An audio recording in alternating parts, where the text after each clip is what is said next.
और हे हमारे उद्धारकर्ता प्रभु यीशु मसीह, और हे हमारे प्रिय, हमारे शांतिदायक पवित्र आत्मा, आज की आराधना में हम आपका स्वागत करते हैं और आपकी उपस्थिति के लिए हृदय की गहराइयों से हम आपको धन्यवाद देते हैं।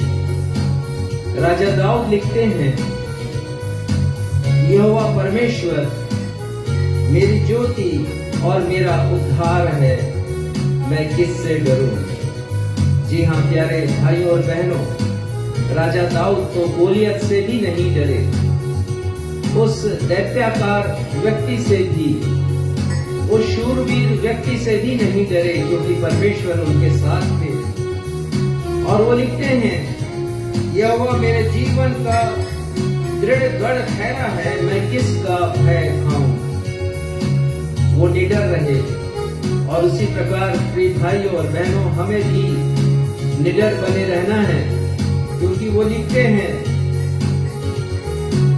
राजा दाऊद, मेरा भरोसा यहोवा पर अटल है। हम अपना भरोसा परमेश्वर पर अटल रखें, क्योंकि यीशु मसीह ने भी हमें छुड़ाया है। क्रूस पर अपना बलिदान देकर, अपना रक्त बहाकर पापों के जाल से हमें छुड़ाया है, हमें बचाया है शैतान की चाल से। जैसे परमेश्वर ने दाऊद को बचाया, दाऊद को छुड़ाया है और दाऊद को विजयी बनाया है, वैसे यीशु भी हमें छुड़ाएंगे, बचाएंगे और हमें कामयाब करेंगे। तो आइए हम आज के इस रविवारी आराधना का प्रारंभ गीत के इन शब्दों के साथ करें, यीशु ने हमें छुड़ाया है पापों के जाल से।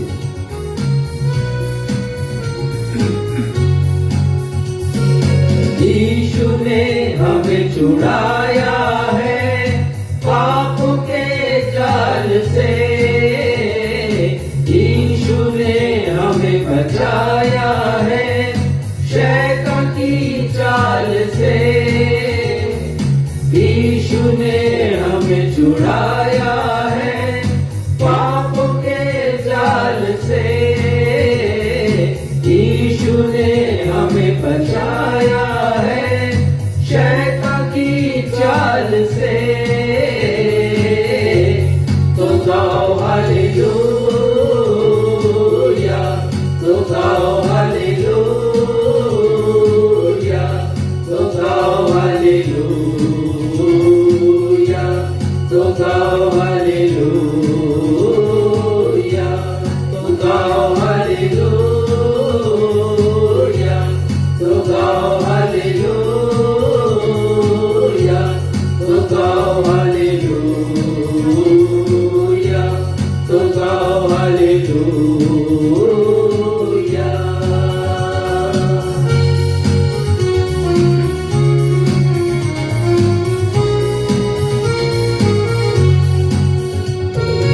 अब हम ना डरेंगे, यीशु जो साथ है, शैतान से हम लड़ेंगे यीशु के नाम से।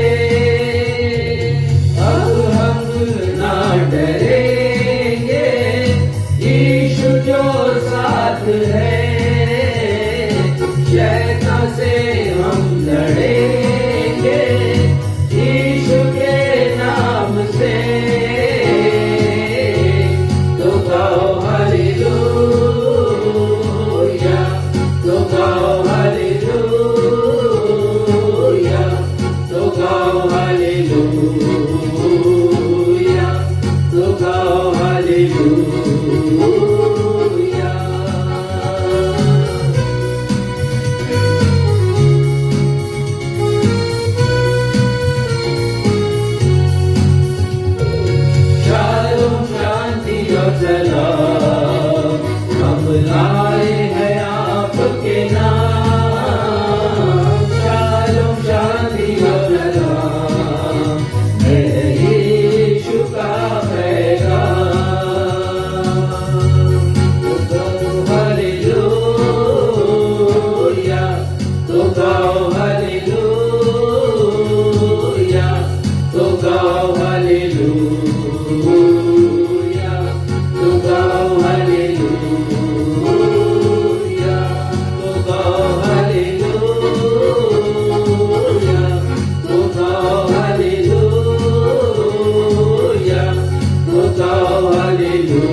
161वीं ऑनलाइन रविवारी आराधना में मैं क्षितिज मसीह आप समस्त प्रभु भक्तों का अपने उद्धारकर्ता प्रभु यीशु मसीह के अतुलनीय एवं अद्वितीय नाम में स्वागत करता हूं एवं आप सभी को जय यीशु, यीशु सहाय, जय मसीह की प्रेज द लॉर्ड कहता हूं। Praise the Lord. प्रिय भाइयों एवं बहनों, यह कटु सत्य है कि संसार का कोई भी व्यक्ति यह नहीं कह सकता कि उसके जीवन में समस्या नहीं है। प्रत्येक व्यक्ति, चाहे वह अमीर हो या गरीब, आस्तिक हो या नास्तिक, पुरुष हो या नारी, किसी न किसी समस्या से पीड़ित जरूर है। समस्याएं मनुष्य का पीछा कभी नहीं छोड़ती। मनुष्य समस्या लेकर जन्म लेता है और समस्या छोड़कर मर जाता है। समस्याएं चिंताओं को जन्म देती हैं और चिंताएं बीमारियों को। परंतु बाइबल कहती है कि एक मसीही को समस्याओं से डरना नहीं चाहिए। किसी ने कहा है कि यदि किसी की समस्या किसी बड़े से बड़े जहाज से भी बड़ी है तो भूलिए नहीं कि बाइबल का परमेश्वर किसी विशाल महासागर से भी विशाल है, महान है। यदि हमारी जीवन रूपी नाव में प्रभु यीशु मसीह भी है तो यह कभी नहीं सोचिएगा कि समस्या रूपी तूफान कभी नहीं आएंगे। ऐसे कठिन समय में हमें प्रभु यीशु मसीह की सामर्थ पर विश्वास करना होगा। प्रभु यीशु मसीह की सामर्थ पर हमारा दृढ़ विश्वास हमें बड़े से बड़े तूफानों से सुरक्षित बचा लेगा।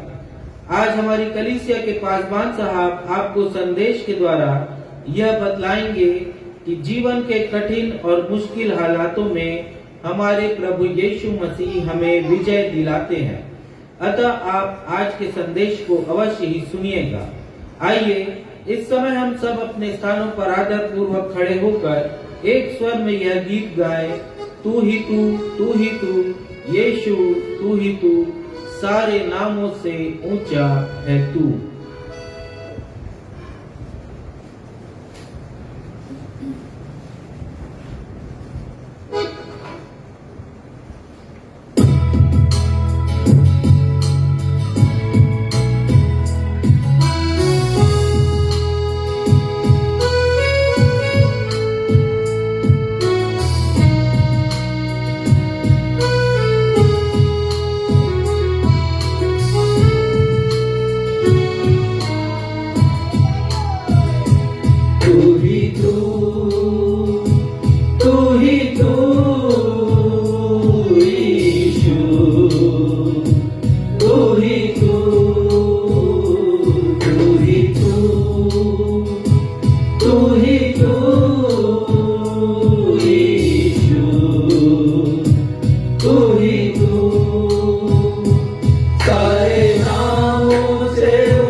गीतकार ने बताए हैं परमेश्वर के 10 नाम। जब हम इनके इस गीत के दोनों पदों को गाते हैं तब हम जानेंगे कि इसमें परमेश्वर पिता के 10 नाम हैं। अर्थात यदि हम यीशु के संदर्भ में देखें तो यीशु के नाम और नामों का अर्थ भी है जो साबित करते हैं कि सारे नामों से ऊंचा यीशु का नाम है।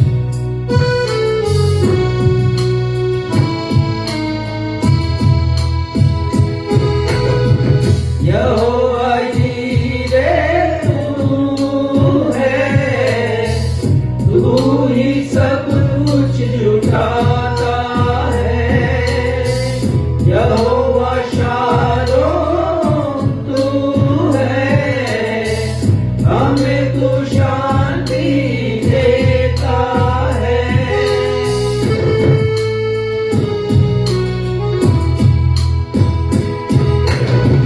यहोवा राफा तू है, हमें चंगाई देता है। एलोहीम तू है, तूने दुनिया बनाई है, बन के इमानुएल सदा साथ साथ रहता है तू, बन के इमानुएल सदा साथ साथ रहता है तू। तू ही तू, तू ही तू, यीशु, तू ही तू, तू ही तू, तू ही तू, यीशु, तू ही तू।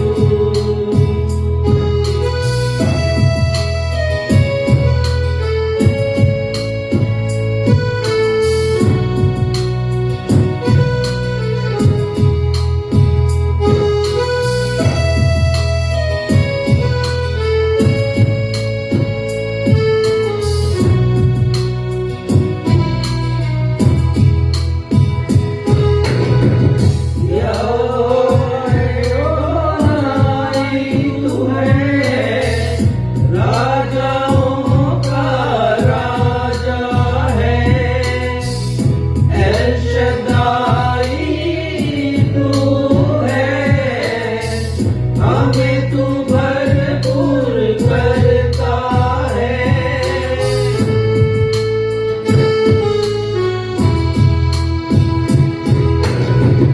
यहोवा नीसी तू है, मुझे विजय दिलाता है।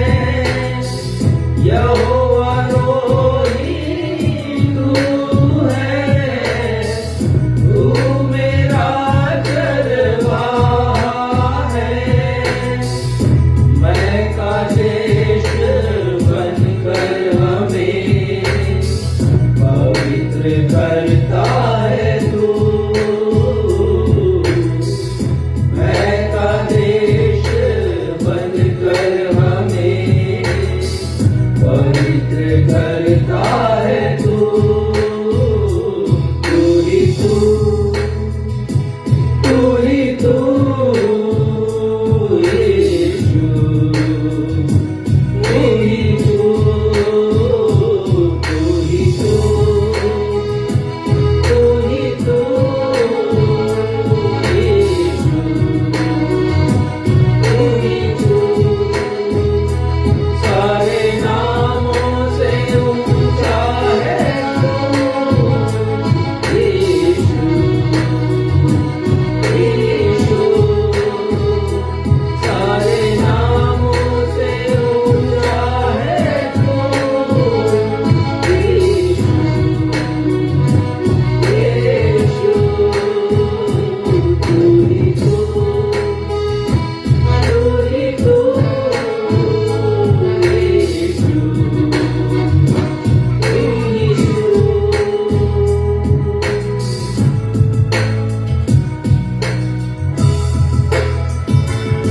हम अपने स्थानों पर इसी रीति से खड़े रहते हुए आज के उत्तरवादी पाठ के रूप में निकाल लेंगे भजन संहिता की पुस्तक अध्याय 27 पद 1 से 14। भजन संहिता अध्याय 27 पद 1 से 14 और इसे पढ़ने में अगुवाई भाई सक्षम मसीह करेंगे।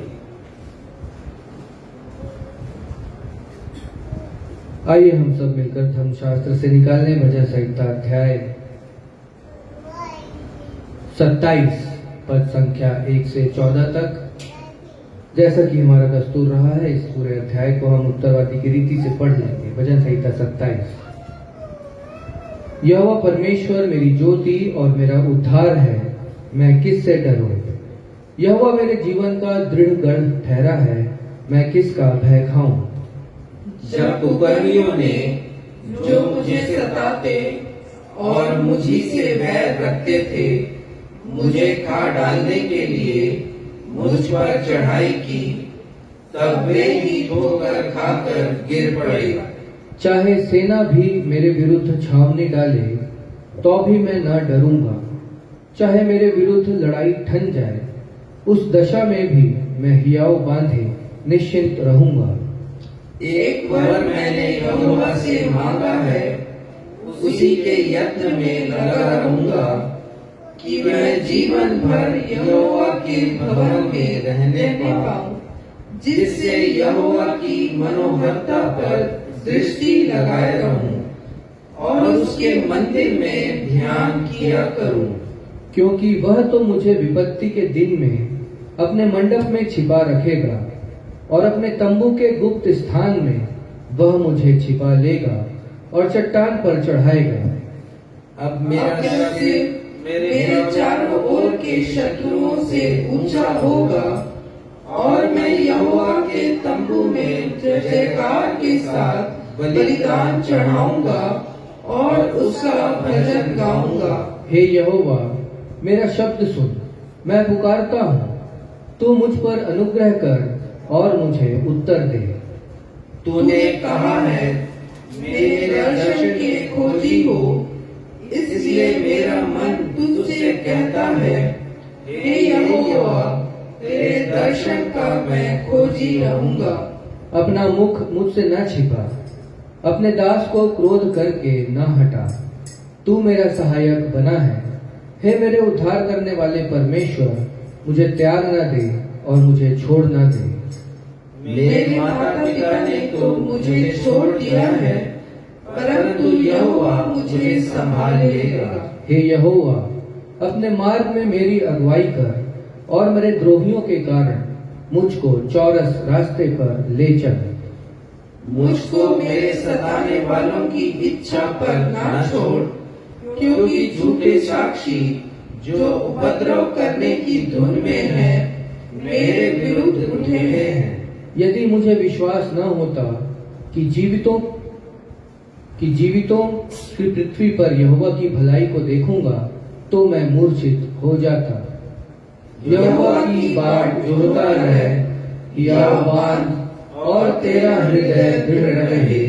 हाँ, यहोवा ही की बाट जोहता रहे। यह सत्य और जीवित परमेश्वर का सत्य और जीवित वचन है। परमेश्वर पिता, प्रभु यीशु मसीह और पवित्र आत्मा इस वचन के पढ़े जाने, सुने जाने और समझ जाने पर हमें से हर एक को अपनी बहुतायत की आशीषों से परिपूर्ण करें। हम सब कहें आमीन। आमीन।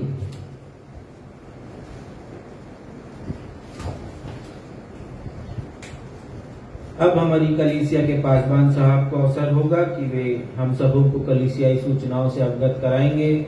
सूचनाओं के पश्चात वे हम सबों के लिए मध्यस्थता की प्रार्थना में अगुवाई भी करेंगे। यदि आप जो दर्शक हमसे मुखातिब हैं, यदि आप लोगों के कोई प्रार्थना निवेदन है या आप अपनी गवाहियों को हमारे साथ शेयर करना चाहते हैं, तो फेसबुक के कमेंट बॉक्स पर हमें प्रेषित कर सकते हैं। हम आपके लिए प्रार्थना करेंगे।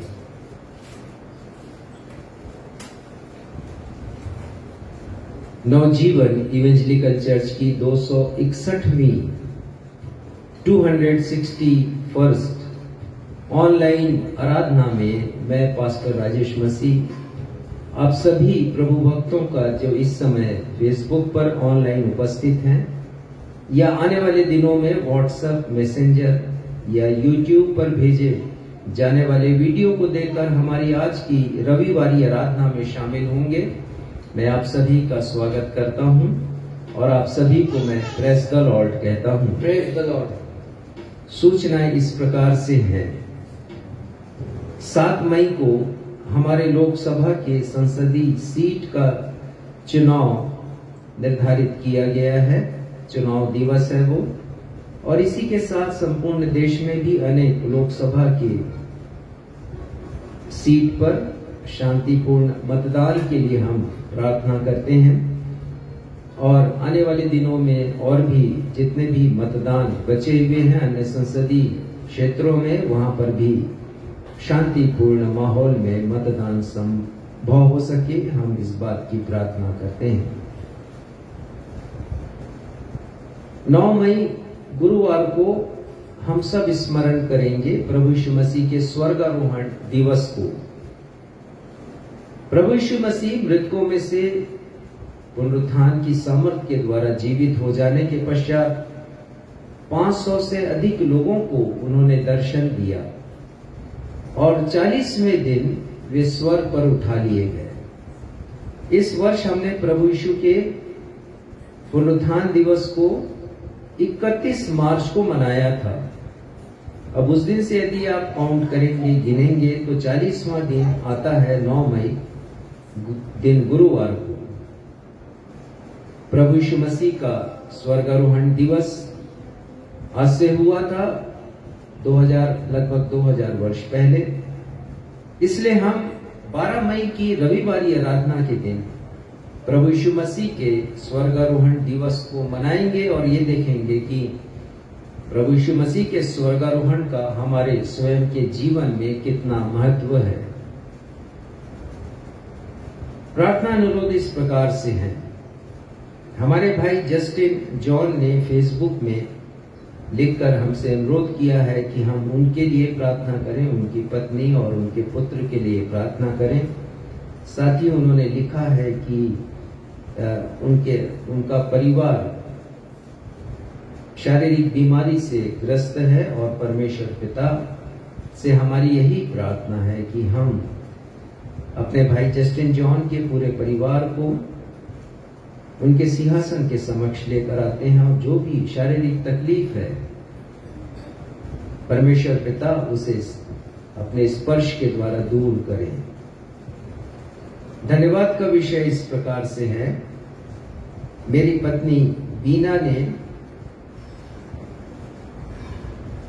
आप सभी को धन्यवाद दिया है और परमेश्वर पिता को की प्रशंसा उन्होंने की इस बात के लिए, क्योंकि वो जैसा पहले आपको सूचना दी गई थी कि हम शंकर नेत्रालय गए थे चेन्नई शहर में, वहां पर उनकी आंखों की जांच हुई है और हम वहां से वापस आ गए हैं। सुरक्षित यात्रा रही और परमेश्वर पिता ने उनकी आंखों की जांच करते समय उनकी सहायता की। परमेश्वर पिता को उनके द्वारा की गई इस कृपा के लिए हम धन्यवाद देते हैं और आप सभी को भी कि आपकी प्रार्थनाओं ने हमें सफलता प्रदान की है।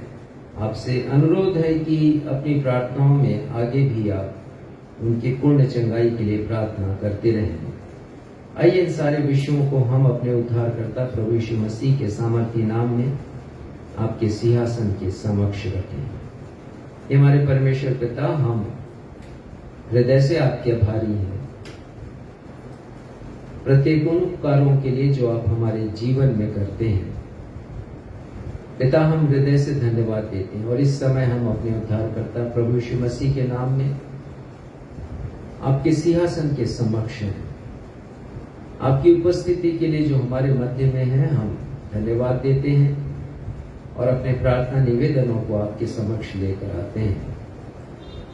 हमारी प्रार्थना है पिता, हमारे भाई जस्टिन जॉन के लिए आपकी कृपा उनके ऊपर बनी रहे और वो आपके द्वारा संभाले जाए, उनका परिवार संभाला जाए और आपकी करीबी में वो परिवार रहे।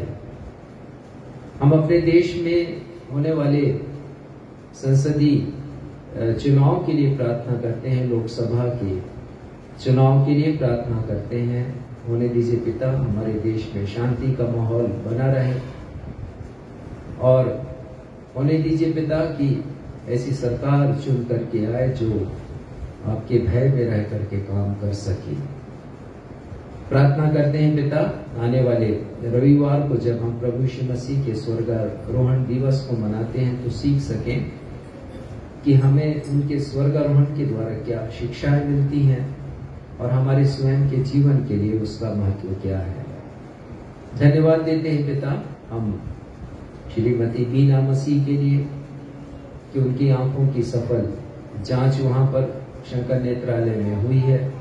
हर तरफ से आपने सहायता की पिता, हमारी आर्थिक आवश्यकताओं को पूरा किया, हमारी यात्रा को सफल किया। इन सारी बातों के लिए हम आपको धन्यवाद देते हैं पिता। आगे की आराधना को हम आपके सामर्थ्य हाथों में सौंपते हुए अपनी इस प्रार्थना को अपने उद्धारकर्ता यीशु मसीह के बहुमूल्य नाम में मांग लेते हैं, जिन्होंने ये प्रार्थना करना हमें सिखाया। हे हमारे पिता, आप जो स्वर्ग में हैं, आपका नाम पवित्र माना जाए, आपका राज्य आए, आपकी इच्छा जैसे स्वर्ग में पूरी होती है वैसे इस पृथ्वी पर भी पूरी हो। हमारे दिन भर की रोटी आज हमें दीजिए, और जैसे हमने अपने अपराधियों को क्षमा किया वैसे हमारे अपराधों को क्षमा कीजिए। हमें परीक्षा में नहीं लाइए बल्कि बुराई से बचाइए, क्योंकि राज्य, पराक्रम और महिमा सदा आपके हैं। आमीन।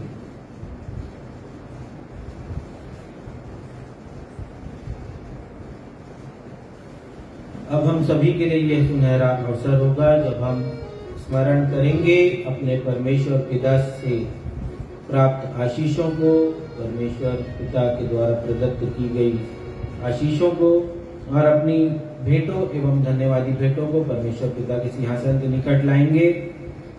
यदि हमारे ऑनलाइन दर्शक भी हमारी कलीसिया द्वारा किए जा रहे सुसमाचार प्रचार के कार्यों के लिए, कलीसिया भवन के निर्माण के लिए एवं कुष्ठ रोगियों की सहायता एवं सेवार्थ के लिए अपनी भेंटें, अपना दान, अपना योगदान देना चाहते हैं, तो वे हमारी कलीसिया के पासवान रेवरेंड राजेश मसीह से संपर्क कर सकते हैं।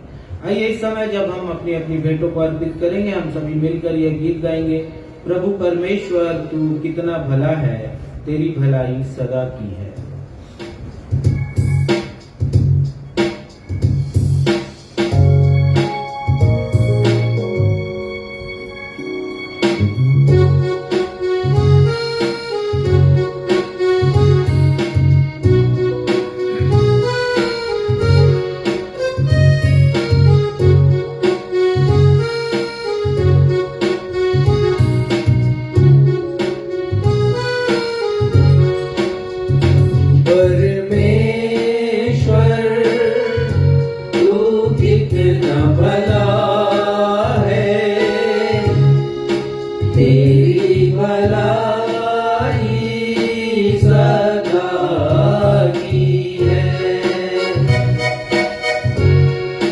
प्रभु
कभी नहीं सोता।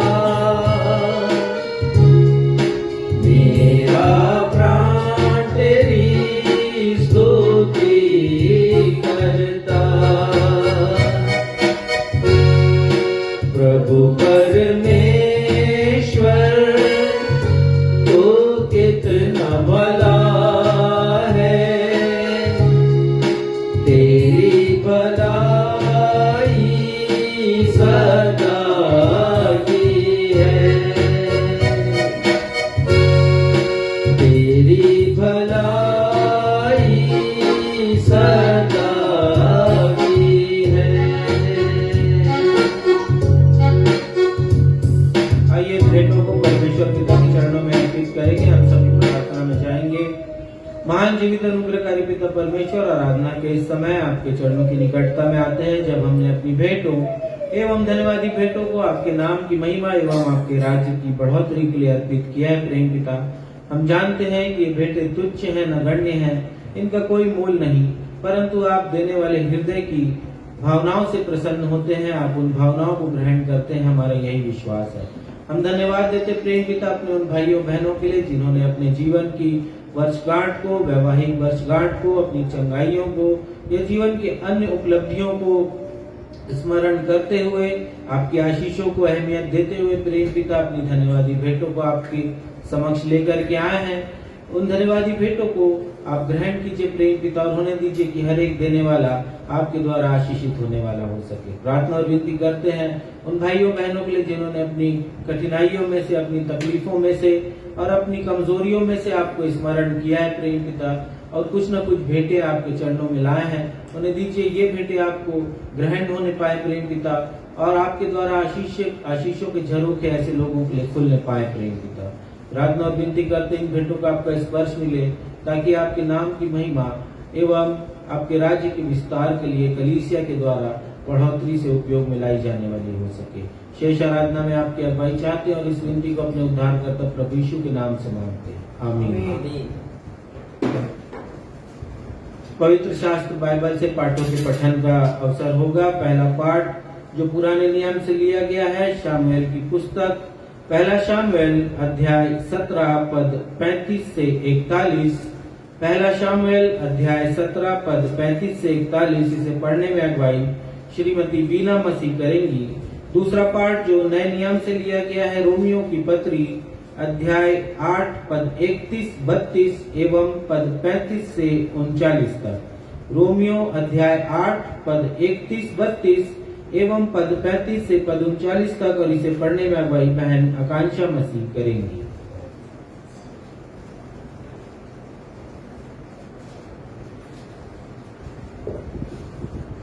आप सबों को जय मसीह की। जय मसीह। मैं पहला पाठ पुराने नियम से पढ़ लूंगी। पहला शामुएल अध्याय 17 पद 35 से 41 तक। परमेश्वर के वचन में इस प्रकार लिखा है, तब मैं उसका पीछा करके उसे मारता और मेमने को उसके मुंह से छुड़ा लेता, और जब वह मुझ पर हमला करता तब मैं उसके केश को पकड़कर उसे मार डालता था। तेरे दास ने सिंह और भालू दोनों को मारा है, और वह खतना रहित पलिश्ती उनके समान हो जाएगा, क्योंकि उसने जीवित परमेश्वर की सेवा को ललकारा है। फिर दाऊद ने कहा, यहोवा जिसने मुझे सिंह और भालू दोनों के पंजे से बचाया है, वह मुझे उन पलिश्ती के हाथ से भी बचाएगा। शाऊल ने दाऊद से कहा, जा, यहोवा तेरे साथ रहे। तब शाऊल ने अपने वस्त्र दाऊद को पहनाए और पीतल का टोप उसके सिर पर रख दिया और झिलम उसको पहनाया। तब दाऊद ने उसकी तलवार वस्त्र के ऊपर कसी और चलने का यत्न किया। उसने तो उनको न परखा था, इसलिए दाऊद ने शाऊल से कहा, इन्हें पहने हुए मुझसे चला नहीं जाता, क्योंकि मैंने इन्हें नहीं परखा है। और दाऊद ने उन्हें उतार दिया। तब उसने अपनी लाठी हाथ में ली और नाले में से 5 चिकने पत्थर छांटकर अपनी चरवाही की थैली अर्थात अपने झोले में रखे और अपना बोफन हाथ में लेकर पलिश्ती के निकट गया। पलिश्ती चलते चलते दाऊद के निकट पहुंचने लगा, और जो जन उसकी बड़ी ढाल लिए था वह उसके आगे आगे चला। यह परमेश्वर का जीवित सत्य वचन है। परमेश्वर इसके पढ़े सुने जाने पर हम सबों को आशीष प्रदान करें। हम सब कहें आमीन। आमीन।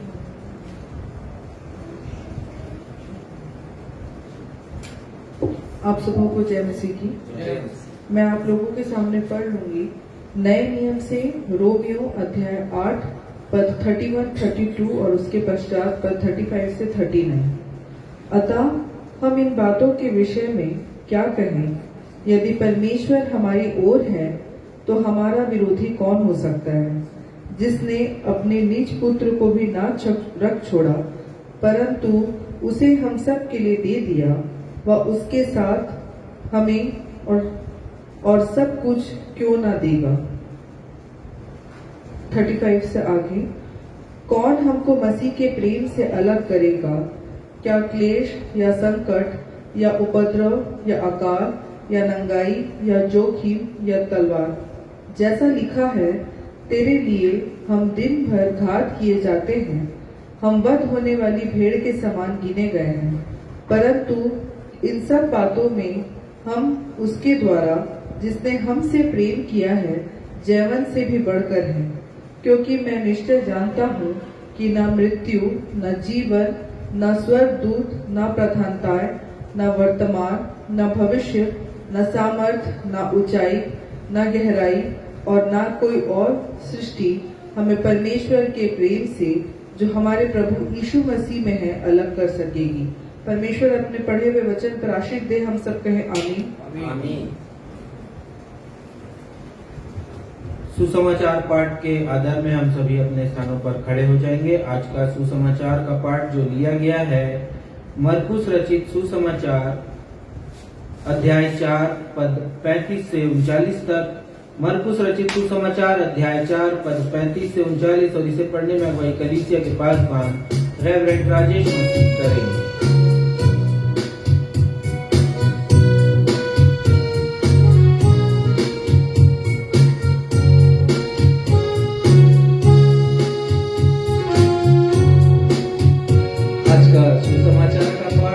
मरकुस रचित सुसमाचार उसकी पद संख्या 35 से लेके 39 तक पढ़ेंगे। उसी दिन जब सांझ हुई तो यीशु ने अपने शिष्यों से कहा, आओ हम पार चलें। और वे भीड़ को छोड़कर जैसा वह था वैसा ही उसे नाव पर साथ ले चले। और उसके साथ और भी नावें थीं।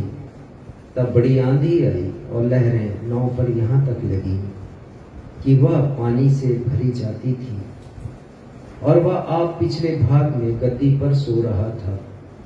तब उन्होंने उसे जगाकर कहा, उससे कह, हे गुरु, क्या तुझे चिंता नहीं कि हम नाश हुए जाते हैं? तब यीशु ने उठकर आंधी को डांटा और पानी से कहा, शांत रह, थम जा। और आंधी थम गई और बड़ा चैन हो गया। 40वां पद भी हम पढ़ लेंगे। और यीशु ने उनसे कहा, तुम क्यों डरते हो? क्या तुम्हें अब तक विश्वास नहीं? ये प्रभु यीशु ख्रिस्त का सुसमाचार है। हे प्रभु यीशु ख्रिस्त, आपके नाम की महिमा हो। हम सब कहें आमीन। आमीन।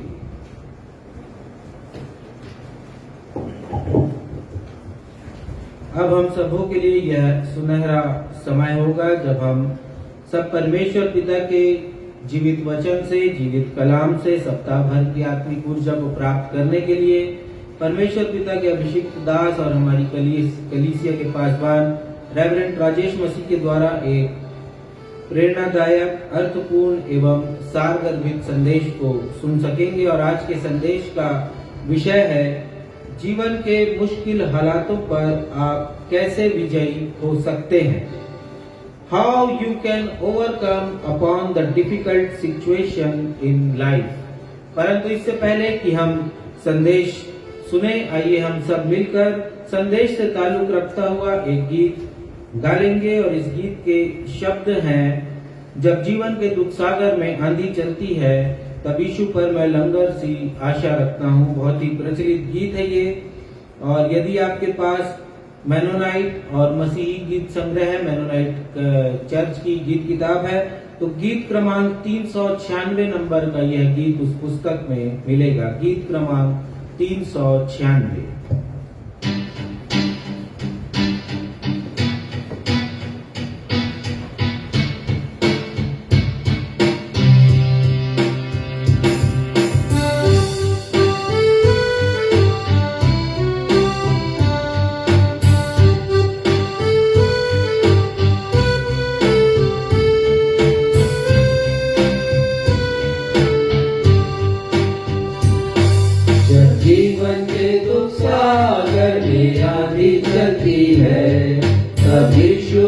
मैं लंगर की आशा रखता हूँ।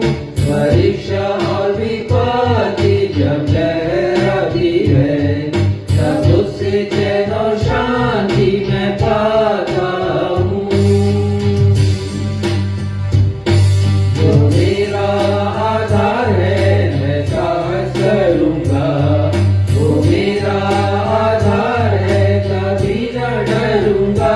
वो मेरा आधार है वो सिर और शक्तिमान, सनातन की चट्टान है यीशु।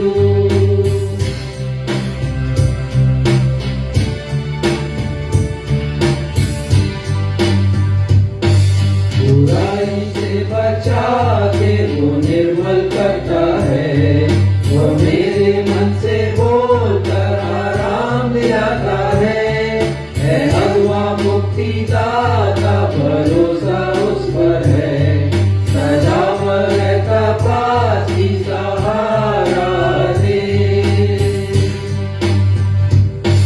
वो मेरा आधार है मैं साहस करूँगा, वो मेरा आधार है कभी न डरूंगा। वो मेरा आधार है वो सिर और शक्तिमान, सनातन की चट्टान है यीशु।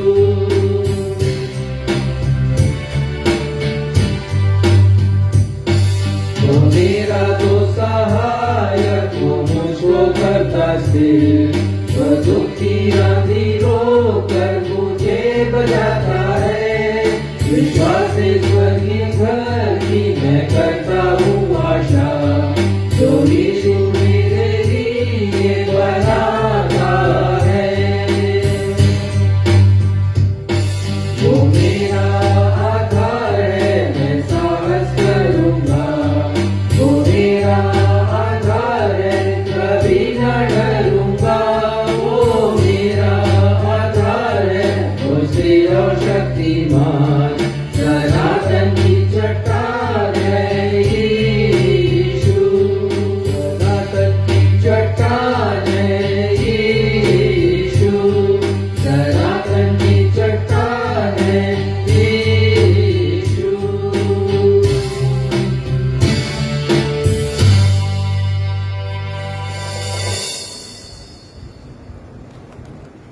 आज का विषय जीवन के मुश्किल हालातों पर आप कैसे विजयी हो सकते हैं, आप कैसे कामयाब हो सकते हैं। How you can overcome upon the difficult situations in life. हम कैसे कामयाब हो सकते हैं, ये प्रश्न है।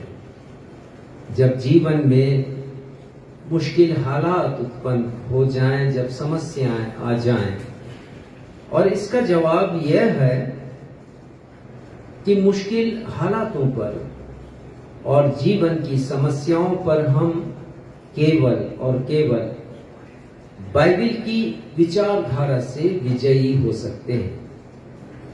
बाइबल के दृष्टिकोण से यदि हम कदम उठाएं तो हम विजयी हो सकते हैं। सांसारिक प्राणी होने के कारण कोई भी मनुष्य समस्याओं से नहीं बच सकता है। समस्याएं मनुष्य का पीछा कभी नहीं छोड़ती। मनुष्य समस्या लेकर जन्म लेता है और समस्या छोड़कर मर जाता है। किसी ने कहा है, इस संसार में कोई नहीं कह सकता कि वो समस्याग्रस्त नहीं है। हर कोई किसी न किसी समस्या से पीड़ित है। हर मनुष्य। समस्याएं चिंताओं को जन्म देती हैं और चिंता बीमारियों को। आजकल अनेक बीमारियां जन्म ले रही हैं चिंताओं के कारण, एंजाइटी के कारण, और चिंताओं के कारण स्ट्रेस मनुष्य के हृदय में उत्पन्न होता है, अर्थात तनाव, ये समस्याएं बड़ा विकराल रूप धारण करती हैं। तो जब ये समस्या आ जाए जीवन में, हालात मुश्किल हो जाए जीवन के, तब हमारा दृष्टिकोण, हमारा नजरिया कैसा होना चाहिए? हम कितनी बार जो परमेश्वर के वचन में विचार लिखे गए हैं, इसमें जो आज्ञा लिखी गई हैं, जो उदाहरण हैं, हम कितनी बार उसका पालन करते हैं? समस्या आने पर परमेश्वर के वचन हमारे स्वयं के जीवन में कितना रियल बन जाते हैं, कितना रियलिस्टिक बन जाते हैं। हम बच्चों को एक गीत सिखाते हैं, घुमा घुमा के मारा, और हम सिखाते हैं कि दाऊद के समान बनो। बच्चों को हम पाठ सिखाते हैं, लेकिन हम स्वयं कितना बन जाते हैं दाऊद के समान? बच्चों को तो सिखाते हैं, लेकिन स्वयं के जीवन में जब परीक्षाएं आती हैं तो हम कितनी बार दाऊद के समान बन जाते हैं? बनते हैं या नहीं बनते? आइए हम उस कोरस को गाएंगे, घुमा घुमा के मारा, घुमा घुमा के मारा, दाऊद ने गोलियत को गोफन से मारा। बहुत प्यारा ये कोरस है, बच्चे बड़े उत्साह के साथ गाते हैं। और इन दिनों तो वेकेशन बाइबल स्कूल चल रहा है, और बच्चे अवश्य इस कोरस को गाते हैं, खुश होकर गाते हैं, हिंदी गाएं और सीखें। केवल गाएं नहीं, परंतु सीखें दाऊद के जीवन से।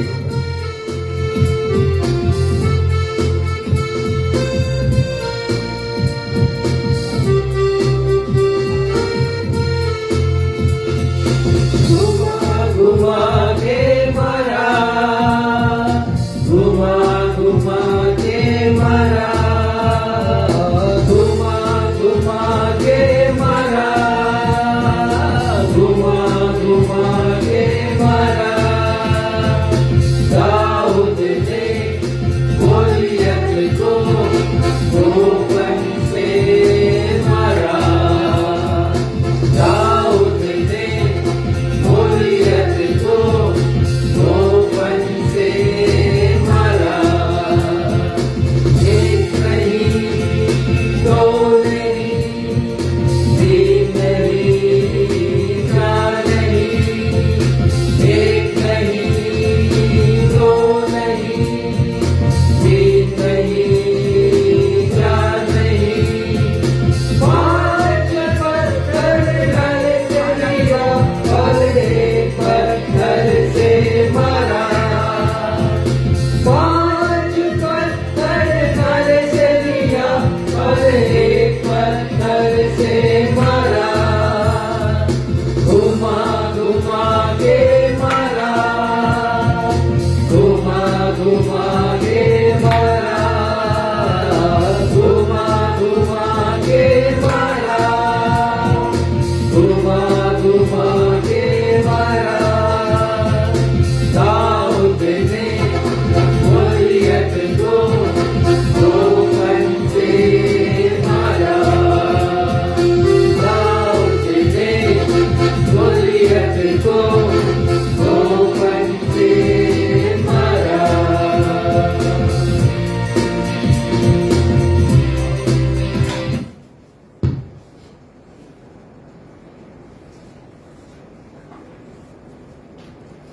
दाऊद और गोलियत के मध्य जो युद्ध हुआ है, उससे हम दो बातें सीखते हैं। पहली बात तो ये है कि हर समस्या का निदान, चाहे वो समस्या कितनी भी विकराल क्यों ना हो, हर समस्या का समाधान परमेश्वर के पास है। किसी ने कहा है कि यदि आपकी समस्या किसी बड़े से बड़े जहाज से भी अधिक बड़ी है, तो मसीही हैं तो चिंता मत कीजिए, क्योंकि बाइबल का परमेश्वर किसी भी बड़े से बड़े जहाज से भी विशाल महासागर से बड़ा है। तो ये महान परमेश्वर है जिसकी आप आराधना और स्तुति करते हैं, महिमा करते हैं। तो ये पहली बात है जो हम सीखते हैं कि हमारी हर समस्या का समाधान परमेश्वर के पास है।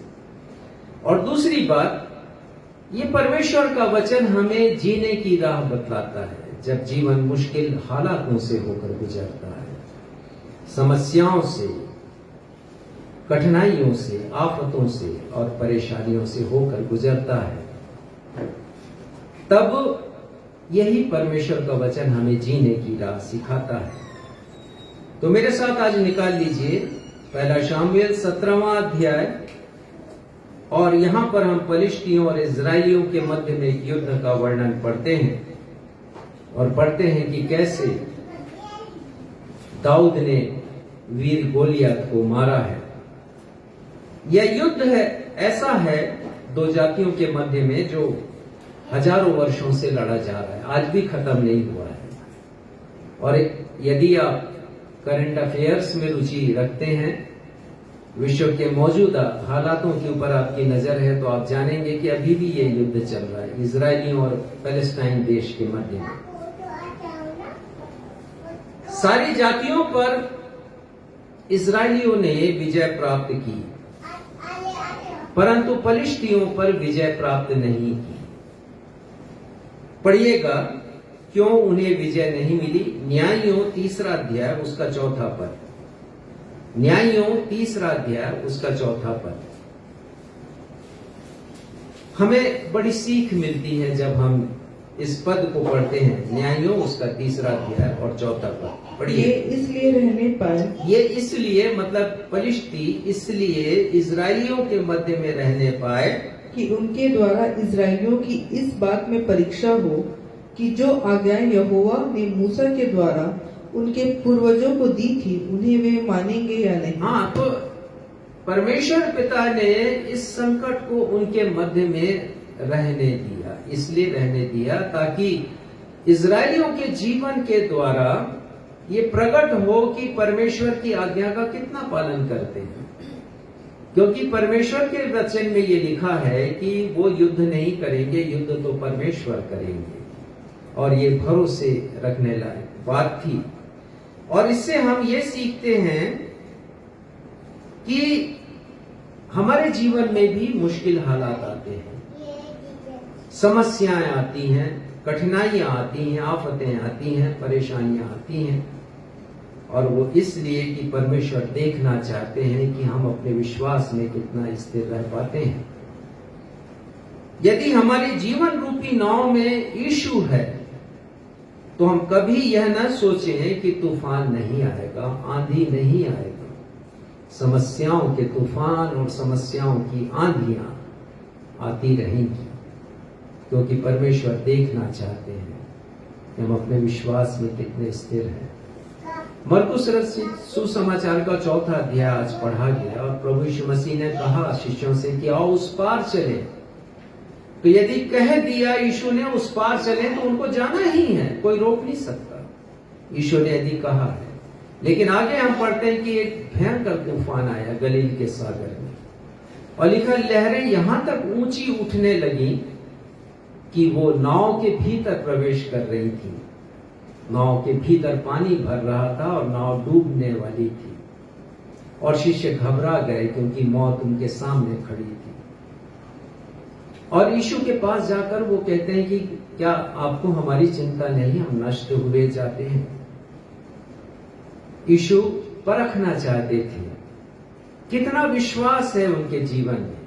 और इसके पहले यदि आप पढ़ेंगे तो पता चलेगा कि प्रभु यीशु मसीह ने 5 रोटी 2 मछली से 5000 लोगों को तृप्त किया था।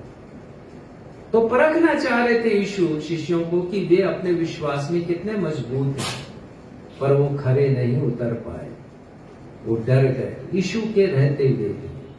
तो हम ये ना सोचें कि यदि जीवन रूपी नाव में यीशु है तो ये संकट के बादल नहीं उठेंगे। ये आंधी और तूफान हमारे जीवन में नहीं आएंगे, ऐसा मुमकिन नहीं है। ये आएंगे हमें परखने के लिए कि हम अपने विश्वास में कितने स्थिर हैं। आज का पाठ पहला शामिल 17वां अध्याय हमें सिखाता है कि दाऊद की तरह हमें समस्याओं का सामना करना है, परेशानियों का, चिंताओं का सामना हमें करना है, कठिनाइयों का सामना हमें करना है, ताकि दाऊद के समान हम भी विजयी हो सकें।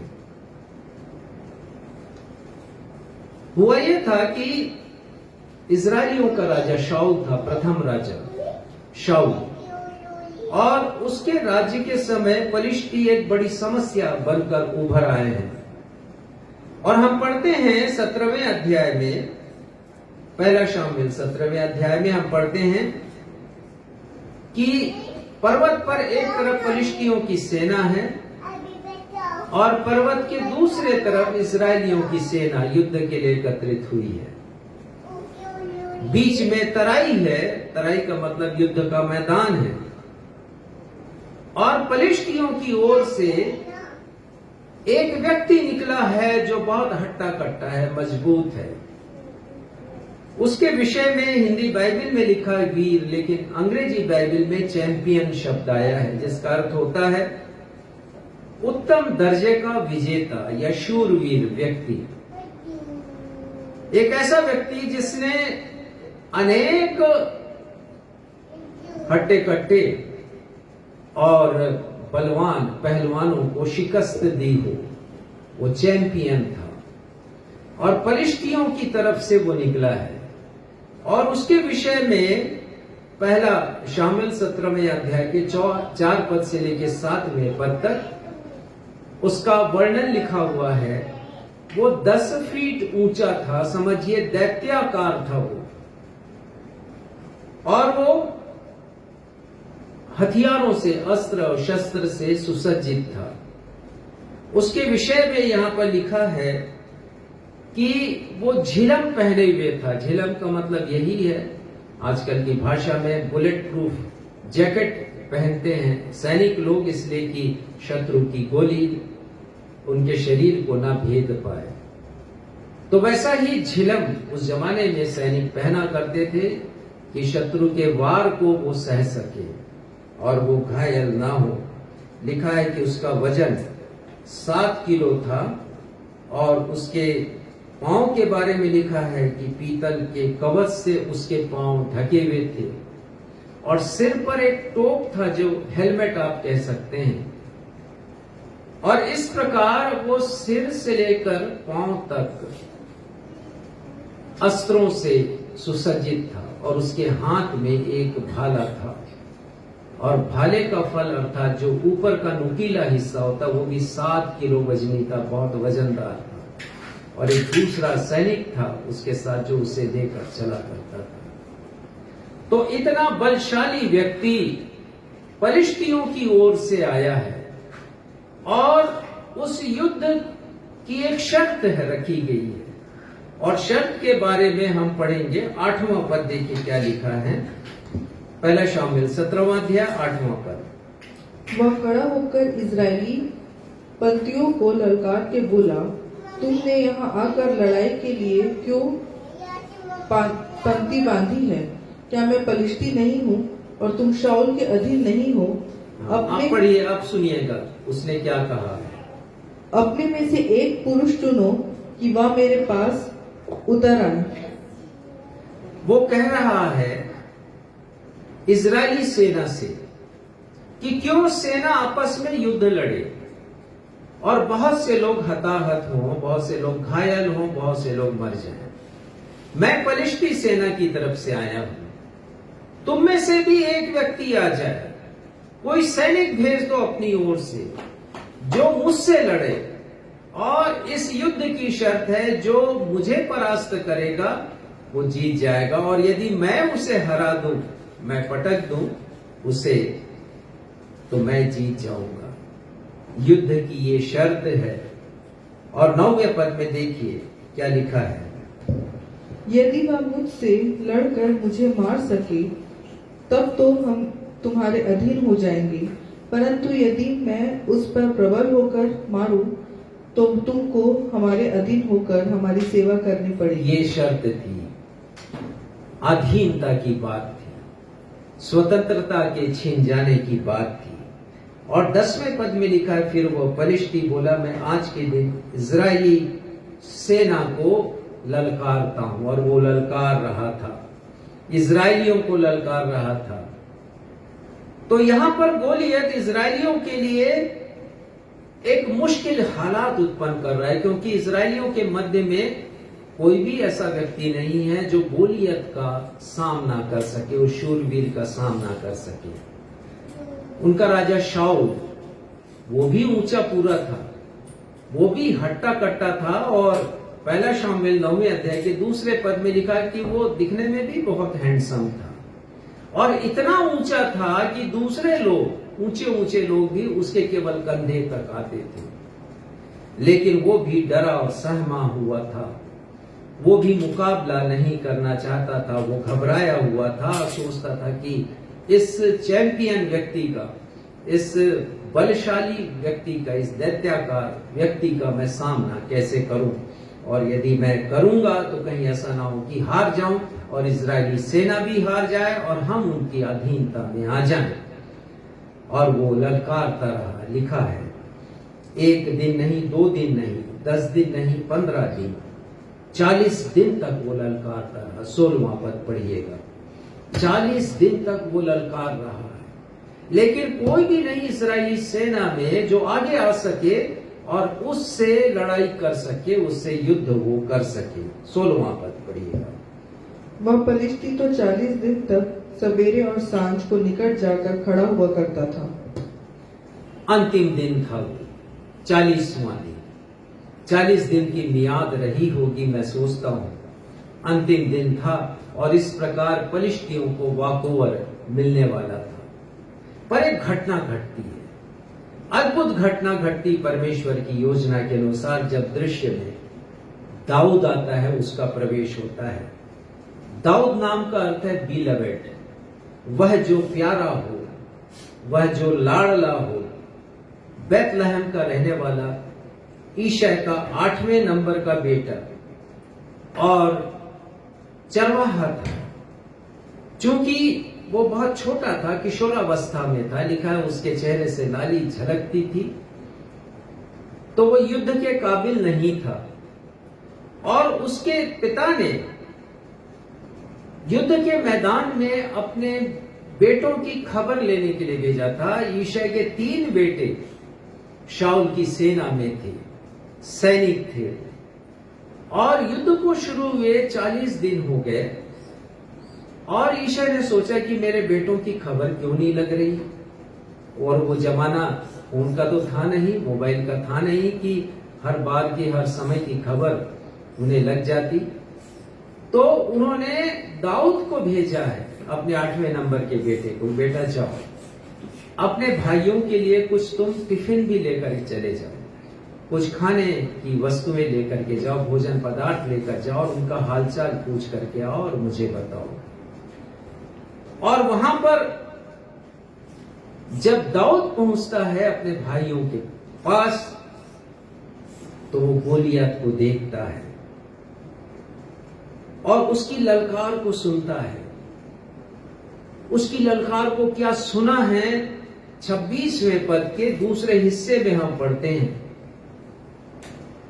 और वो कहता है इजरायली सैनिकों से, पढ़िएगा 26वां पद, उसका दूसरा हिस्सा। जो उस पलिश्ती को मार के इजरायलियों की नाम धराई दूर करेगा, उसके लिए क्या किया जाएगा? वह खतना रहित पलिश्ती क्या है कि जीवित परमेश्वर की सेना को ललकारे। दाऊद को यह बात बहुत खराब लगती है कि वो जीवित परमेश्वर की सेना को ललकार रहा है तुम में कोई वीर तो मेरे सामने आ जाओ, मुझसे युद्ध करो, मुझसे युद्ध करो। 40वां दिन है, ये अंतिम दिन है।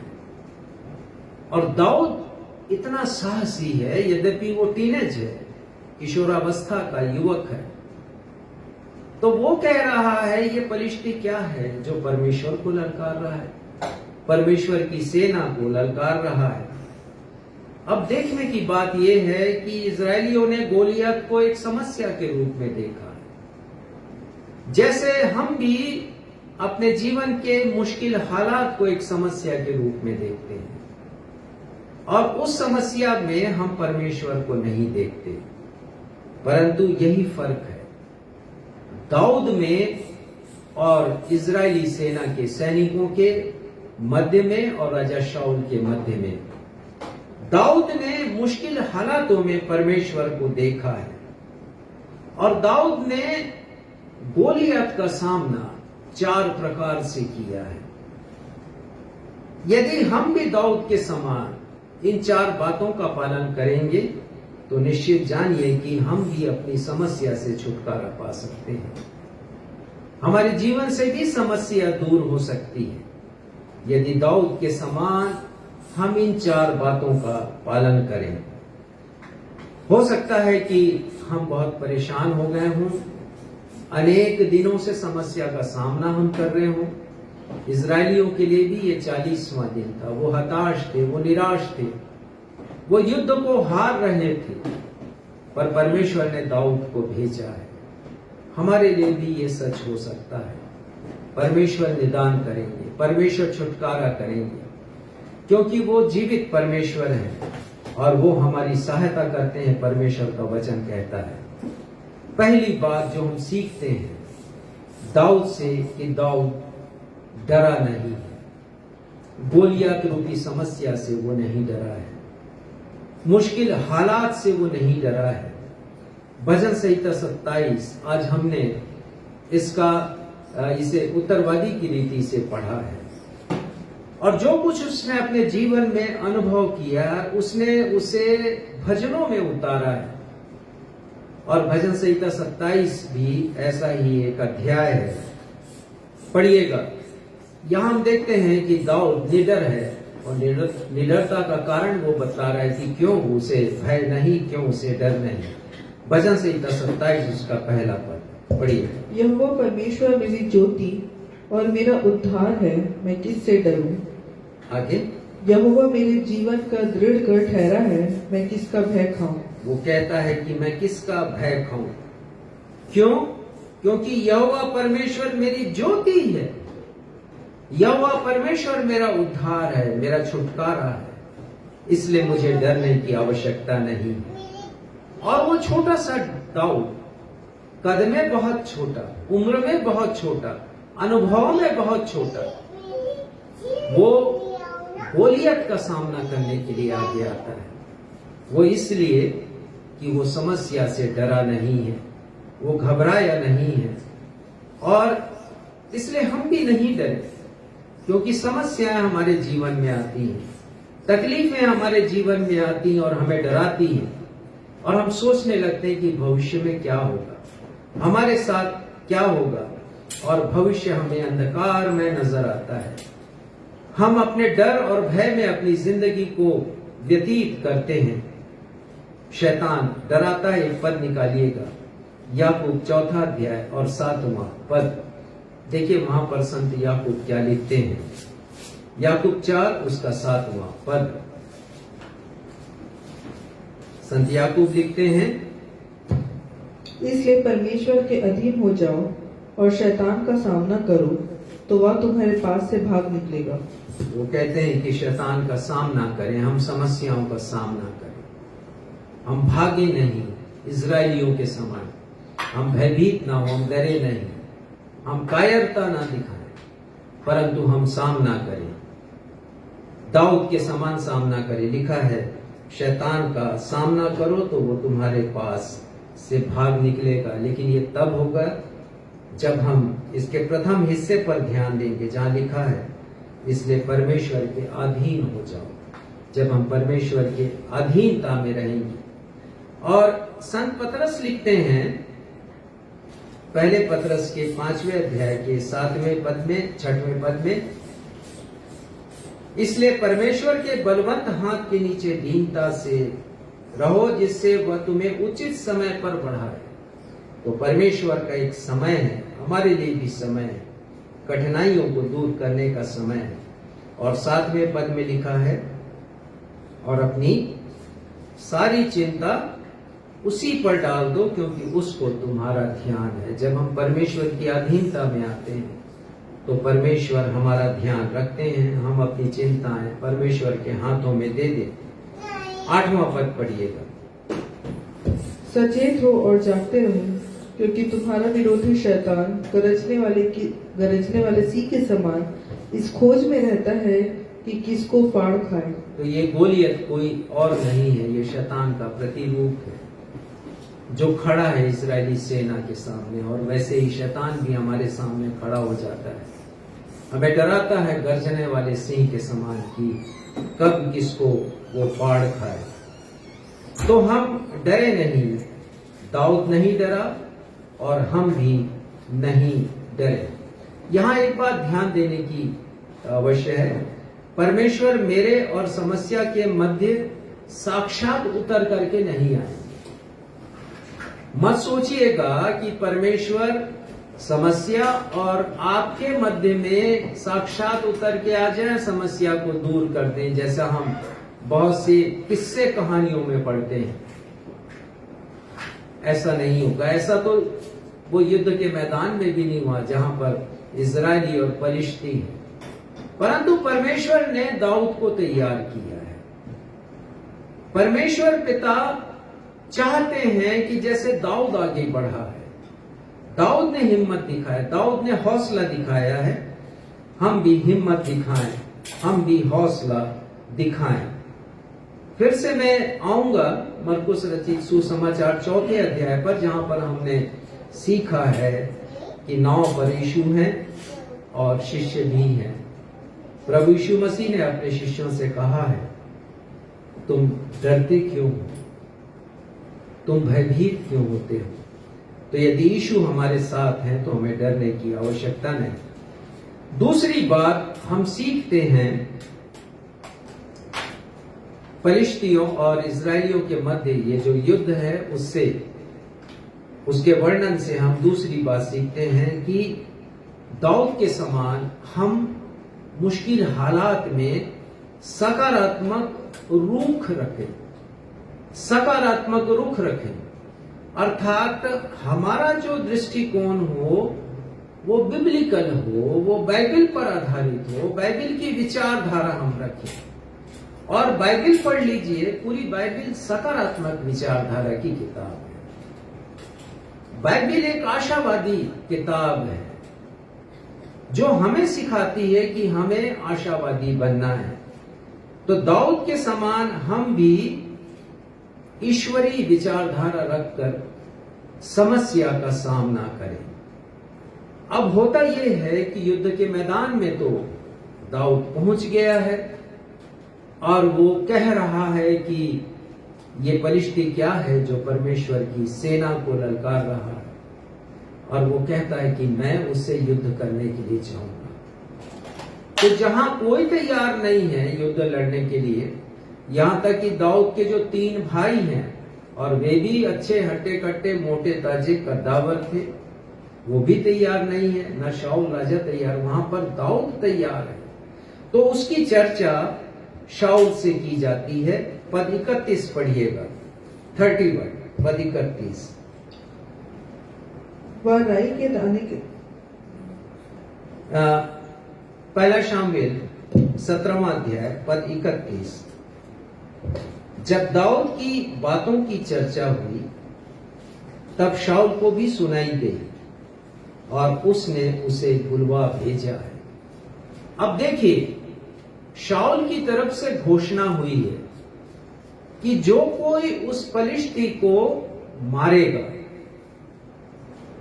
उससे वो अपनी बेटी का विवाह करेंगे और आधा राज्य भी उसे दे देंगे, और एक बहुत बड़ा तोहफा है। लेकिन शाऊल को इस तोहफे की आवश्यकता नहीं है। वो तो परमेश्वर का अपमान जो वहां पर हो रहा है उसे वो अपमान को वो तोड़ना चाहता है, परमेश्वर को महिमा देना चाहता है, उसे पुरस्कार से कोई मतलब नहीं है। और शाऊल सुनता है उसके बारे में कि एक है दाऊद, जो उसके जो 3 सैनिक हैं उसका भाई है, और शाऊल ने उसे बुलवा भेजा है। अब 32वां पद पढ़िएगा। तब दाऊद ने शाऊल से कहा, किसी मनुष्य का मन उसके कारण कच्चा न हो, तेरा दास जाकर उस फलिश्ती से लड़ेगा। और दाऊद कहता है कि उस फलिश्ती से आपका मन क्यों घबरा रहा है, आप चिंता मत कीजिए, मैं जाऊंगा और उस फलिश्ती का सामना करूंगा। तो आगे हम देखते हैं कि दोनों के मध्य में वार्तालाप है। पद 32 से लेकर 39 तक एक लंबा वार्तालाप दाऊद और राजा शाऊल के मध्य में। उधर एक और युद्ध के मैदान में फलिश्ती गोलियत ललकार रहा है इजराइलियों को, और दूसरी ओर राजा शाऊल दाऊद से चर्चा कर रहे हैं। और इन दोनों की चर्चा से हमें 2 बात नजर आती है। पहला तो यह है कि आप यहां पर पाएंगे राजा शाऊल का जो दृष्टिकोण है, उनका जो नजरिया है या उनकी विचारधारा है, वो सांसारिक है। लेकिन दाऊद की विचारधारा स्वर्गीय विचारधारा है, वो बाइबल की विचारधारा है, वो ईश्वरीय विचारधारा। और हम देखेंगे जो भी उनके बीच में वार्तालाप है, जो राजा दाऊद कहते हैं, क्षमा करेंगे, राजा शाऊल कहते हैं, और वो दाऊद क्या कहता है, हम देखेंगे। पद 33 पढ़िएगा। शाऊल ने दाऊद से कहा, तू जाकर उस फलिश्ती के विरुद्ध युद्ध नहीं कर सकता, क्योंकि तू तो लड़का ही है और वह लड़कपन ही से योद्धा है। देखिए, पहली बात राजा शाऊल क्या कह रहे हैं दाऊद से। जब शाऊल ने देखा होगा दाऊद को, कह रहे ये तो छोटी उम्र का, कच्ची उम्र का ये लड़का है, ये क्या युद्ध लड़ेगा। और वो निगेटिव थॉट्स रखते हैं, नकारात्मक सोच। शाऊल की नकारात्मक सोच ये है कि तुम युद्ध जीत नहीं सकते, बिल्कुल युद्ध नहीं जीत सकते, क्योंकि वो तो वीर है, वो तो शूरवीर है, वो चैंपियन है। लेकिन क्या कहते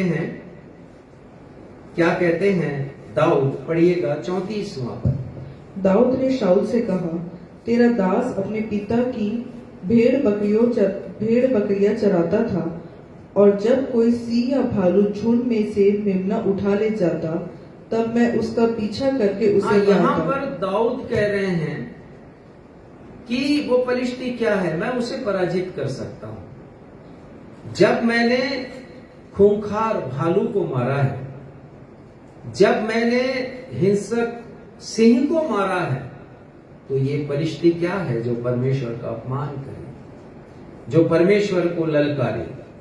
तो पहली बात हम देखते हैं शाऊल की कि उसका नकारात्मक दृष्टिकोण। समस्याएं जब हमारे जीवन में आती हैं, मुश्किल हालात आते हैं हमारे जीवन में, कठिन समय आता है, तो हमें ये लगता है कि ये हम इससे दूर नहीं कर पाएंगे। नकारात्मक सोच हमारे हृदय में उत्पन्न होती है। पर हम दाऊद जैसा सोच रखें, दाऊद जैसी सोच। दाऊद ने क्या कहा है शाऊल से कि मैं पराजित कर सकता हूं, मेरा पिछला अनुभव है। तो हमें अपने पुराने अनुभवों को देखने की आवश्यकता है, जब परमेश्वर ने हमारी सहायता की कठिन परिस्थितियों में। दूसरी बात हम देखेंगे, सांसारिक विचारधारा शाऊल की। पढ़िएगा 33 पद का दूसरा हिस्सा, जहां पर शाऊल कह रहे हैं दाऊद से, तू तो लड़का ही है और वो लड़कपन से योद्धा है। गोलियत के बारे में कह रहे हैं कि लड़कपन से योद्धा है। परंतु दाऊद की खासियत यह है कि लड़कपन से वो परमेश्वर को जान रहा है, उसके मन में परमेश्वर बसे हुए हैं। वो ये कह रहा है कि परमेश्वर की सामर्थ से ही मैंने भालू को मारा है और सिंह को मारा है। और वो कहते हैं, क्या कहते हैं, 37वां पद पढ़िएगा। फिर दाऊद ने कहा, यहोवा जिसने मुझे सिंह और भालू दोनों के पंजे से बचाया है, वह मुझे उस पलिश्ती के हाथ से भी बचाएगा। हाँ, तो वहां एक और शाऊल कह रहा है कि तुम अभी लड़के हो, अनुभवहीन हो, और वो लड़कपन से योद्धा है। तो दाऊद कह रहे हैं कि मैं लड़का हूं तो क्या हुआ, परमेश्वर मेरे साथ है और परमेश्वर मुझे बचाएंगे। मैंने पढ़ा हॉर्स के बारे में, हॉर्स पावर के बारे में या घोड़े के बारे में। कहा जाता है कि एक घोड़ा 40 क्विंटल वजन खींच सकता है या उठा सकता है।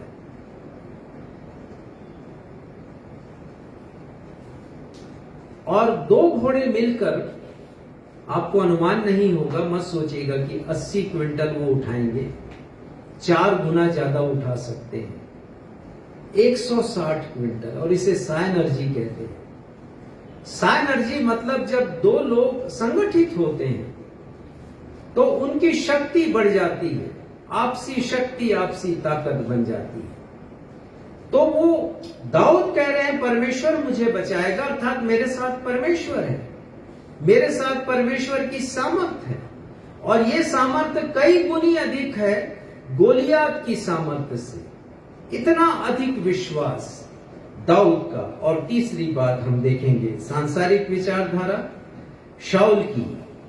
पढ़िएगा 38वां पद।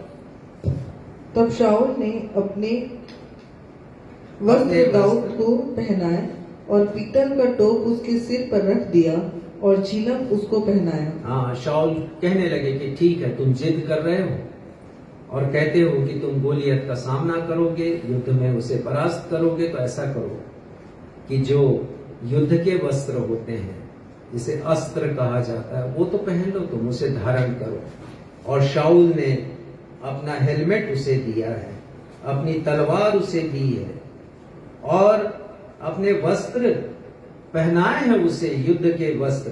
परंतु हुआ क्या है? 39 पढ़िएगा, 39वां पद। तब दाऊद ने उसकी तलवार वस्त्र के ऊपर कसी और चलने का यत्न किया।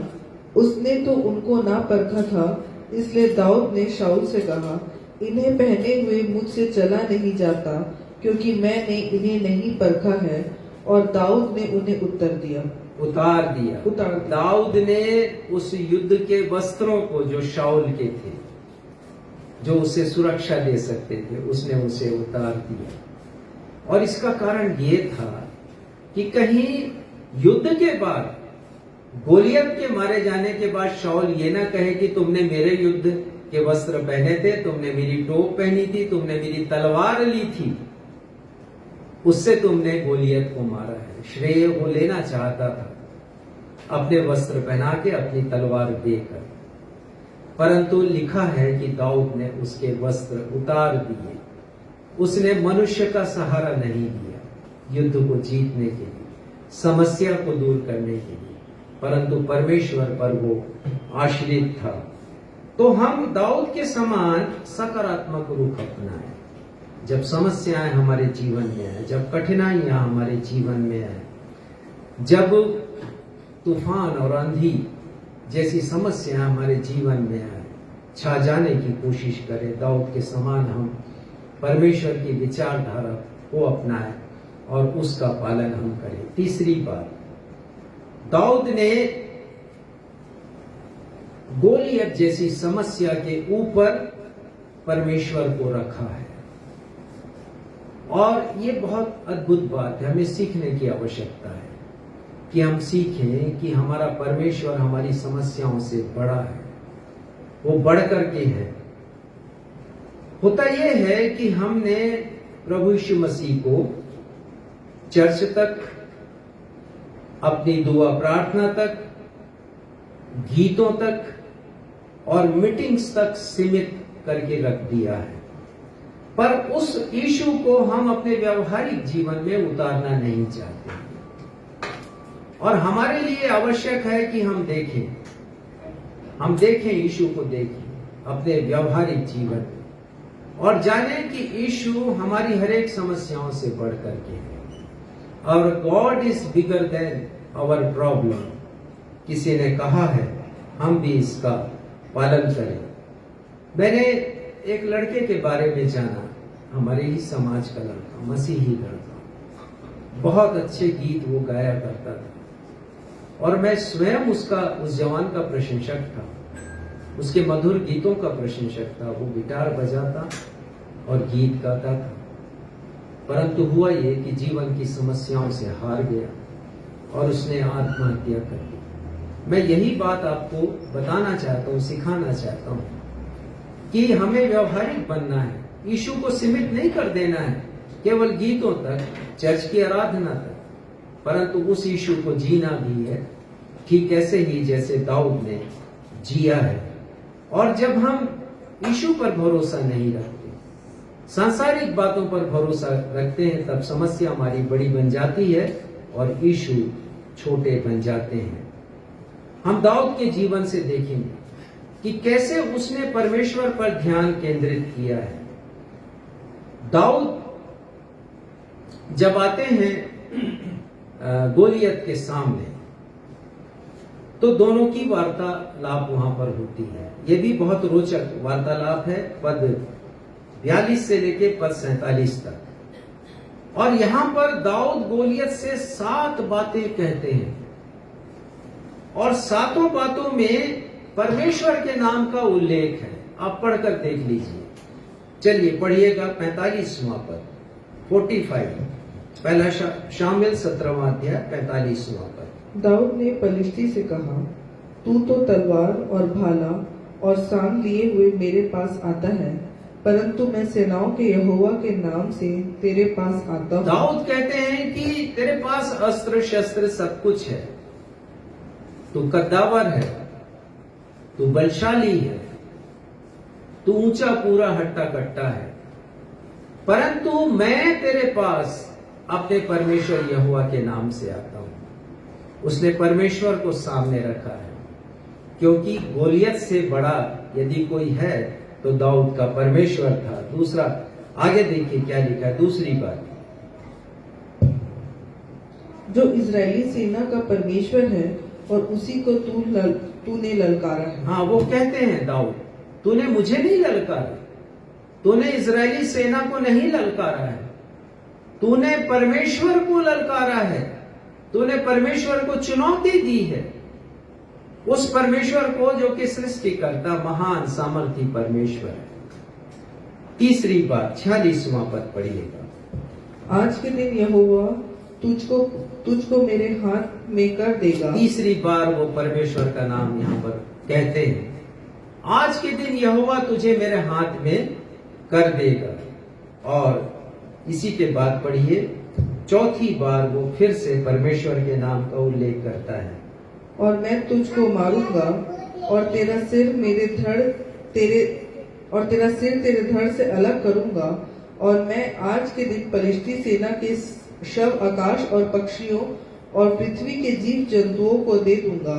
तब समस्त पृथ्वी के लोग जान लेंगे कि इजराइल में एक परमेश्वर है। हाँ, फिर से वो परमेश्वर का नाम लेते हैं दाऊद, और वो कहते हैं कि जो कुछ होगा उसके द्वारा लोग जानेंगे कि इजराइल में जीवित परमेश्वर है। और उसके बाद 5वीं बार वो पुनः परमेश्वर का नाम लेता है। 47वां पद पढ़िएगा।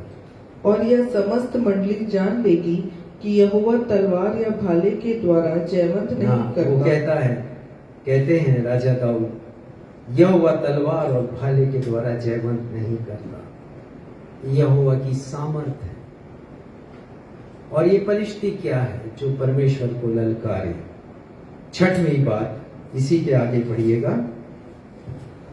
इसलिए कि संग्राम में तो यहोवा का है, इसलिए कि संग्राम, ये युद्ध मेरा नहीं है, राजा शाऊल का नहीं, इजरायलियों का नहीं, परंतु परमेश्वर का ये युद्ध है। परमेश्वर युद्ध लड़ेंगे। और अंतिम बात, 47 पद के अंतिम हिस्से में पढ़िए 7वीं बात। और वही तुम्हें हमारे हाथ में कर देगा। वही अर्थात यहोवा परमेश्वर 7 बार परमेश्वर के नाम का उल्लेख करता है। तो हमारे लिए भी आवश्यक है कि हम परमेश्वर के नाम का उल्लेख करें और अपनी समस्याओं से, मुश्किल हालातों से कहें कि हमारा परमेश्वर तुमसे बड़ा है और परमेश्वर का ही संग्राम है, युद्ध वे ही लड़ेंगे। तुमने हमें नहीं, हमारे परमेश्वर को ललकारा है। अंतिम बात हम देखेंगे कि दाऊद ने समस्याओं का सामना संपूर्ण मन से परमेश्वर पर भरोसा रखते हुए किया। और हमारे लिए भी आवश्यक है कि जब समस्याएं हमारे जीवन में आए, मुश्किल हालात आए, कठिन परिस्थितियां बन जाए, तो हम संपूर्ण मन से आसरा रखें, परमेश्वर के ऊपर विश्वास रखें, भरोसा रखें और संदेह नहीं करें। एक पद निकालिएगा, याकूब पहला अध्याय 6वां पद। विश्वास के मार्ग में यदि सबसे बड़ा कोई रोड़ा है, कोई बाधा है, तो वो संदेह है, क्योंकि संदेह विश्वास को चकनाचूर कर देता है। यहाँ संत याकूब ये लिखते हैं, पहला अध्याय का 6वां पद पढ़िएगा, याकूब। पर विश्वास से मांगे और कुछ संदेह न करें। हाँ, और यहाँ पर वो कह रहे हैं कि यदि हम चाहते हैं कि जो हम मांग रहे हैं परमेश्वर दें, तो हम विश्वास से उसे मांगे, संदेह नहीं करें।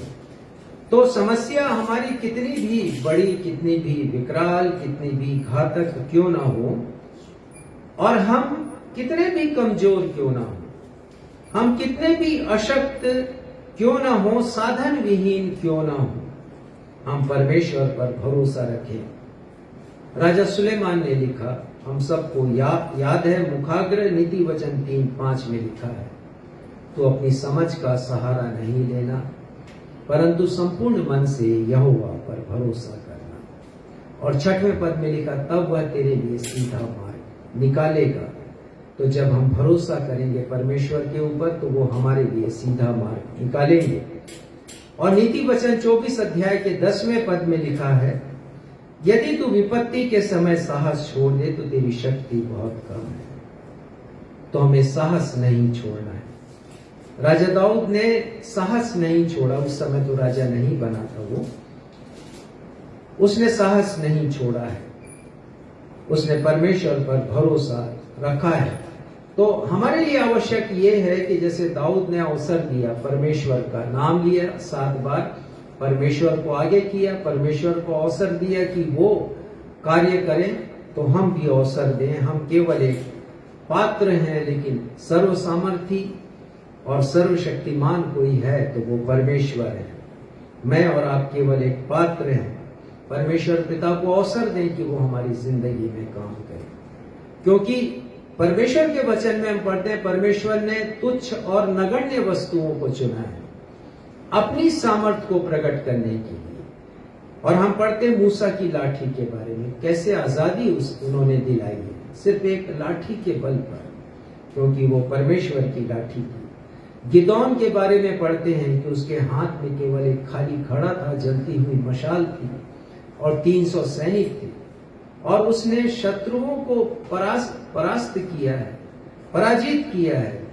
और हम पढ़ते हैं कि यरीहो के ऊपर विजय प्राप्त की है यहोशू ने, केवल जय घोष के द्वारा, केवल नारे के द्वारा, केवल परमेश्वर के जय जयकार के शब्दों के द्वारा यरीहो की मजबूत दीवार गिर गई है।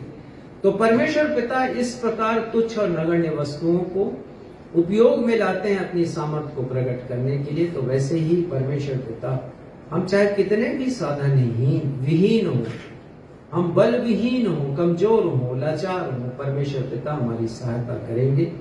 लेकिन ये तब होगा जब हम पूर्ण मन से परमेश्वर पर भरोसा रखेंगे। हम यहाँ पर देखते हैं आगे क्या होता है, 45 को पढ़िएगा। दाऊद क्या करते हैं जब दाऊद शाऊल से उनकी वार्ता समाप्त होती है, जब शाऊल के वस्त्रों को, युद्ध के वस्त्रों को वो उतार देते हैं, तब क्या होता है, पढ़िएगा 40वां पद। तब उसने अपनी लाठी हाथ में ली और नाले में से 5 चिकने पत्थर छांटकर अपने चरवाही की थैले अर्थात अपने झोले में रखे और अपना गोफन हाथ में लेकर पलिश्ती के निकट गया।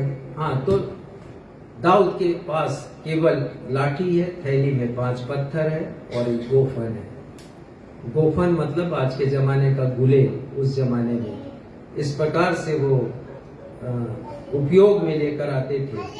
और यदि आप न्यायियों 20वां अध्याय और 16वां पद पढ़ें तो इस्राएलियों को महारत हासिल थी, अचूक निशाना लगाते थे वो अपने गोफन के द्वारा, पत्थर रख करके अचूक निशाना वो लगाया करते थे। और दाऊद वो गोफन लेकर के चला है।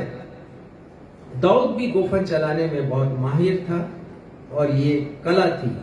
लेकिन हम गोलियत के विषय में पढ़ते हैं कि वो सिर से लेके पांव तक शस्त्रों से सुसज्जित था। सिर पर उसका हेलमेट था, एक टोप थी पीतल की, और फिर हमने देख ही लिया है कि झिलम अर्थात वो जैसे आज के जमाने का बुलेट प्रूफ वस्त्र होता है वैसे वो पहने हुए था। और पांव पर भी कवच लगा हुआ था, सिर से लेके पांव तक केवल माथे का कुछ हिस्सा छूटा हुआ था। और दाऊद ने वहीं पर निशाना लगाया है। बाइबल के विज्ञान कहते हैं कि जो पत्थर उसने नाले से चुने थे वो चिकने पत्थर थे और टेनिस की गेंद से थोड़े बड़े थे। और उन्होंने शोध किया और ये पता किया है कि गोफन से जब वो पत्थर निकलता था तब उसकी गति होती थी 100 मील प्रति घंटे की। तो दाऊद ने यदि वो गोफन से पत्थर चलाया तो उसमें परमेश्वर की शक्ति भी है। और लिखा है, पढ़िएगा 49वां पद 49। फिर दाऊद ने अपनी थैली में हाथ डालकर उसमें से एक पत्थर निकाला और उसे गोफन में रखकर पलिश्ती के माथे पर ऐसा मारा कि पत्थर उसके माथे के भीतर घुस गया और वह भूमि पर मुंह के बल गिर पड़ा। देखिए पूरा उसका जो घमंड था वो चकनाचूर हो गया, पासा पलट गया है। उसने कल्पना भी नहीं की थी। उसने क्या कहा था दाऊद के बारे में? 42 पद में लिखा है, तब फलिश्ती गोलियत ने दृष्टि करके दाऊद को देखा, तब उसे तुच्छ जाना क्योंकि दाऊद लड़का ही था और उसके मुंह पर से लाली झलकती थी। और 43 पद में लिखा, तब फलिश्ती ने दाऊद से कहा, क्या मैं कुत्ता हूं कि तू लाठी लेकर मेरे पास आया है? और फिर वो दाऊद को कोसने लगता है। उसने कभी नहीं सोचा था ये दाऊद और उसके साथ इजरायलियों का परमेश्वर है, जीवित परमेश्वर है। और उसके बाद हम पढ़ते हैं 51वां पद, पढ़िएगा 51। तब दाऊद दौड़कर फलिश्ती के ऊपर खड़ा हो गया और उसकी तलवार पकड़कर म्यान में खींची और उसको घात किया। हाँ, देखिए दाऊद का विश्वास, इसीलिए उन्होंने शाऊल की तलवार को नहीं लिया था, क्योंकि उन्हें मालूम था कि वो इस तरीके से उसका वध करेंगे। गोलियत जब गिर गया है भूमि पर बेहोश होकर के, तब दाऊद दौड़े हैं, उसके पास पहुंचे हैं, उसकी कमर से तलवार उन्होंने निकाला, उसी की तलवार से उन्होंने उसके सिर को कलम कर दिया। और फिर क्या हुआ है, पढ़िएगा 51। और उसका सिर उसी तलवार से काट डाला, या देख कर कि हमारा वीर मर गया, फलिश्ती भाग गए। हाँ, ये देख करके फलिश्ती भाग गए। तो यदि हम इन 4 बातों का पालन करेंगे जैसे दाऊद ने किया और समस्या का समाधान हुआ, फलिश्ती भाग गए, हमारे भी जीवन की समस्याओं का समाधान होगा, समस्याएं हमारी भाग जाएंगी। 4 बातों का पालन हमें करना है जैसे दाऊद ने किया। पहली बात, हमें समस्याओं से डरना नहीं है। दूसरी बात, समस्याओं पर हमेशा हम सकारात्मक रुख अपनाएं, बाइबल के दृष्टिकोण से हम समस्या का सामना करें। और तीसरी बात, हम हमेशा सोचें कि हमारा परमेश्वर हमारी समस्याओं से बड़ा परमेश्वर है। और चौथी बात, परमेश्वर पर हम अटूट विश्वास बना करके रखें। परमेश्वर पिता को आज के इस वचन के द्वारा हम धन्यवाद महिमा करते हैं, प्रशंसा करते हैं, धन्यवाद देते हैं पवित्र आत्मा के लिए, इस वचन के प्रकाशन के लिए। आइए हम अंत में अपने स्थानों पर खड़े हो जाएं, हम प्रार्थना करेंगे और आशीष से आज की इस रविवारी आराधना का समापन हम करेंगे।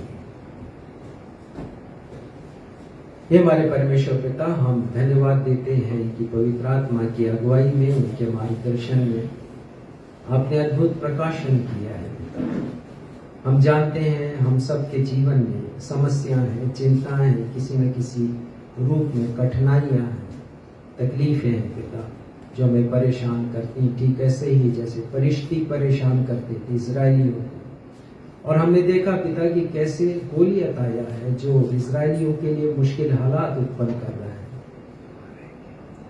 उनके माथे की शिकन को वो बढ़ा रहा है पिता। हम देखते हैं कि आपकी योजना है और आपने दाऊद को भेजा है ये सिखाने के लिए इजरायलियों को कि यदि परमेश्वर उनकी ओर है तो उनका विरोधी कौन हो सकता है। आज हमने सीख लिया पिता, यदि आप हमारी ओर है, हमारे विरोध में कोई खड़ा नहीं रह सकता। जरूर हम परेशान होंगे, जरूर तकलीफें आएंगी, परेशानियां आएंगी, समस्याएं आएंगी, लेकिन हम अपना भरोसा आप पर बना कर रखें पिता और ये सोचे कि हमारा परमेश्वर बड़ा है हमारी तकलीफों से। जब हम आपको ऊपर रखेंगे तकलीफों के ऊपर, तो हमारी तकलीफें छाया बन जाएंगी पिता। हम धन्यवाद देते हैं आज के वचन के प्रकाशन के लिए। होने दीजिए कि हम वास्तविक बने और इस वचन को जिए। धन्यवाद देते हुए अपनी इस प्रार्थना को आपके बेटे हमारे उद्धारकर्ता प्रभु यीशु मसीह के नाम से मांगते हैं, सुनिए और स्वीकार कीजिए। हम सब कहें आमीन। आशीष ग्रहण करेंगे। अब जो आप सबको ठोकर खाने से बचा सकते हैं और अपनी महिमा की भरपूरी के सामने मगन और निर्दोष करके खड़ा कर सकते हैं, उसी हमारे अद्वैत परमेश्वर पिता का प्रेम और हमारे उद्धारकर्ता प्रभु यीशु मसीह का अनुग्रह और शांतिदायक पवित्र आत्मा की सहभागिता हम में से प्रत्येक के साथ अब से लेकर हमारे उद्धारकर्ता प्रभु यीशु मसीह के दूसरे आगमन तक हमेशा होती रहे। हम सब कहें आमीन। जय मसीह।